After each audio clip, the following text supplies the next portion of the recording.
Assalamualaikum warahmatullahi wabarakatuh.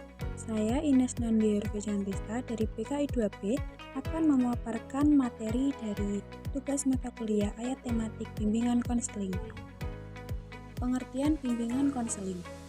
Istilah bimbingan merupakan terjemahan dari kata bahasa Inggris yaitu guidance, yang berasal dari kata kerja to guide, yang berarti menunjukkan, memberi jalan, atau menuntun orang lain ke arah tujuan yang lebih bermanfaat bagi hidupnya di masa kini dan di masa yang akan datang. Sedangkan istilah konseling berasal dari bahasa Inggris yaitu counseling, yang berasal dari kata to counsel, yang artinya memberikan nasihat atau memberi anjuran kepada orang lain secara face to face atau berhadapan muka satu sama lain. Dan juga bisa diartikan advice, yang artinya nasihat atau petuah. Selanjutnya yaitu fungsi dan tujuan bimbingan konseling.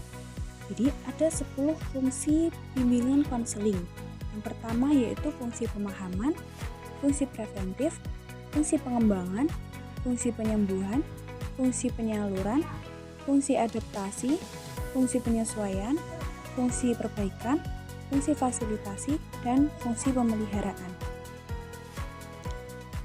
Asas-asas bimbingan konseling diantaranya yang pertama yaitu asas kerahasiaan, yaitu sesuatu yang dibicarakan antara klien dan konselor tidak boleh disampaikan ataupun tidak boleh diketahui oleh orang lain. Kedua, asas kesukarelaan. Dalam proses pelayanan BK sangat diperlukan suasana yang sukarela. Sukarela yang dimaksud di sini adalah dalam pelaksanaan pelayanan bimbingan konseling tidak ada paksaan sama sekali. Yang ketiga, asas keterbukaan. Dalam melaksanakan bimbingan konseling di sini sangat diperlukan suasana keterbukaan, baik keterbukaan dari konselor maupun keterbukaan dari klien. Dan yang keempat, asas kegiatan. Usaha BK di sini tidak akan memberikan hasil yang berarti bila klien melakukan sendiri kegiatan dalam mencapai tujuan bimbingan dan konseling. Dan yang kelima, asas kemandirian. Itu salah satu tujuan pemberian layanan bimbingan konseling adalah agar konselor berusaha menghidupkan kemandirian di dalam diri konseling. Dan yang keenam, asas kekinian, yaitu asas bimbingan yang menghendaki agar objek sasaran layanan BK ialah permasalahan peserta didik dalam kondisi masa sekarang. Dan yang ketujuh, asas kedinamisan, yaitu usaha pelayanan BK menghendaki terjadinya perubahan pada diri klien, yaitu perubahan tingkah laku ke arah yang lebih baik. Dan yang delapan, asas keterpaduan, yaitu pelayanan BK menghendaki terjalin keterpaduan berbagai aspek dari individu yang dibimbing. 9. Asas kenormatifan.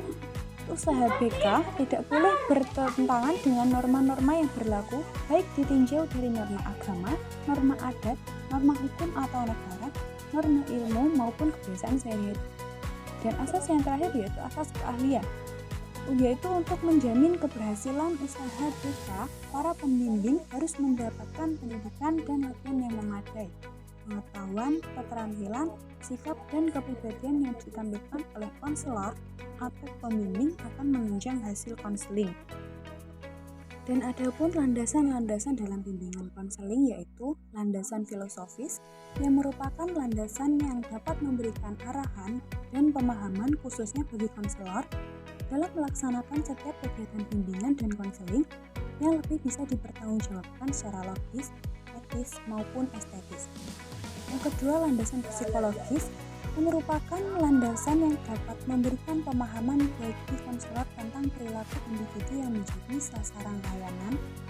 Dan yang ketiga, landasan sosial budaya yang merupakan landasan yang memberikan pemahaman kepada konselor tentang dimensi kesosialan dan dimensi kebudayaan sebagai faktor yang mempengaruhi terhadap perilaku individu. Yang keempat, layanan bimbingan dan konseling yang merupakan kegiatan profesional yang memiliki dasar-dasar keilmuan baik yang menyangkut teori maupun prakteknya. Yang kelima, landasan pedagogis. Landasan pedagogis dalam layanan BK ditinjau dari 3 segi. Yang pertama, dari segi pendidikan sebagai upaya pengembangan individu dan bimbingan merupakan salah satu bentuk kegiatan pendidikan. Yang kedua, pendidikan sebagai inti proses dari bimbingan dan konseling. Dan yang ketiga, pendidikan lebih lanjut sebagai inti tujuan layanan bimbingan dan konseling. Dan yang keenam, landasan religius dalam mereka ditekankan pada 3 hal pokok, yaitu yang pertama, manusia sebagai makhluk Tuhan. Yang kedua, sikap yang mendorong perkembangan diri dari peri kehidupan manusia yang berjalan ke arah yang sesuai dengan kaidah-kaidah agama. Dan yang ketiga, upaya yang memungkinkan berkembang dan dimanfaatkannya secara optimal suasana dan perangkat budaya serta kemasyarakatan yang sesuai dengan dan meneguhkan kehidupan beragama untuk membantu perkembangan dan pemecahan masalah. Landasan yang ketujuh yaitu landasan yuridis formal yang berkenaan dengan berbagai peraturan dan perundang-undangan yang berlaku di Indonesia tentang penyelenggaraan bimbingan dan konseling yang bersumber dari Undang-Undang Dasar, Undang-Undang, peraturan pemerintah, keputusan menteri, serta berbagai aturan dan pedoman lainnya yang mengatur tentang penyelenggaraan bimbingan dan konseling di Indonesia. Sekian pemaparan materi dari saya. Wassalamualaikum warahmatullahi wabarakatuh.